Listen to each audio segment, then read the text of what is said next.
Farruh Abrorqulov qahramonimiz bugungi kunda Turkiyada o'z biznesini yo'lga qo'ygan yoshlardan. 2020-yildan buyon qardosh yurtda bo'lgan vatandoshimiz Turkiyaga kelgan sayyohlar, talabalarga huquqiy yordam ko'rsatish va konsalting xizmatlari biznesiga egadir. Vatandoshimizdan bu mamlakatda biznes yuritish uchun kerak bo'ladigan kichik ammo asosiy ko'rsatmalarni oldik.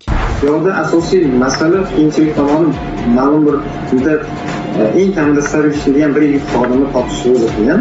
Ikkinchi masala, unga oylik daromadni rasmiy to'laydigan bo'ladigan bo'lsangiz, soliqlari bilan hisoblaganda eng kamida bitta ishchini ishlatish $1000 ko'proq rasxodi bo'ladi. Bundan tashqari bitta xorijlik fuqaroni olish uchun 5 nafar turk fuqarosini ishlatish degan qonuni bor. Ya'ni hozir bitta o'zbekni ishlatish uchun 5 ta ishga olishga majburman. Rasmiy demoqchiman shunaqa.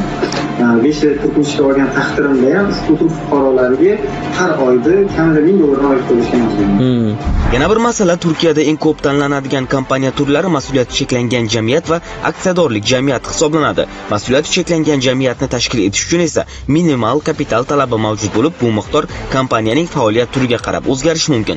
Xo'sh, bu holatlar yosh tadbirkor uchun qanday boshlangan? Misol uchun begonada ishlashni o'zi ruxsatini olish qiyin.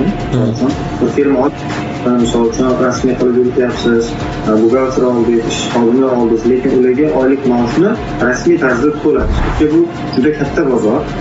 Ushbu bozorda baribir qanchalik kengroq misol uchun xizmat ko'rsata olsangiz, shunchalik tez ko'tarilasiz. Hozirda ofisda har kuni kelib ishlaydigan xodimlar soni 2 ta, lekin onlaynda ishlaydigan soni 5 ta. Umumiy shuncha xodimni aniq hisoblaydigan bo'lsak, marketing jamoasidagi 15 nafarga yaqin xodim ushbu faoliyatdamiz. O'rtalama qiymatini olganda 1 yillik daromad $100,000 atrofida. Qahramonimizning gapidan shuni bilish mumkinki, qardosh mamlakatda biznes boshlash jarayoni murakkab bo'lishi mumkinligi sababli tajribali yuristlar va moliyaviy maslahatchilar bilan hamkorlik qilish tavsiya etiladi. Bu nafaqat qonunchilik talablariga rioya qilishda, balki biznesingizni muvaffaqiyatli yo'lga qo'yishda ham yordam beradi.